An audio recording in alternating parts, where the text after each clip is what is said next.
कमरे में लड़की के साथ पकड़े गए सिपाही को लोगों ने जमकर की पिटाई।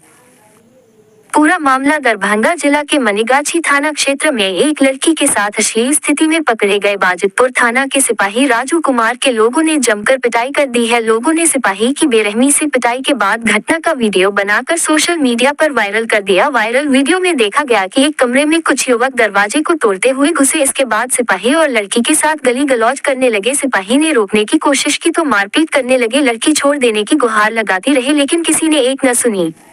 बताया गया है कि वीडियो का सत्यापन की जांच की जा रही है। मारपीट करने वाले युवक की पहचान की जा रही है। कुछ लोगों से पूछताछ की जा रही है। आरोपी सिपाही के खिलाफ भी जांच के आदेश दिए गए हैं। मामले में आगे कार्रवाई चल रही है। हालांकि बाजितपुर थाना अध्यक्ष मनीष कुमार ने बताया है कि घटना मेरे संज्ञान में नहीं है। वहीं बेनीपुर के एसडीओ आशुतोष कुमार ने कहा कि सूचना मिली है, मामले की जांच की जा रही है। वहीं बताया गया है कि सिपाही एक लड़की के साथ कमरे था। इसी दौरान स्थानीय युवक वहां घुस गए और मारपीट करने लगे।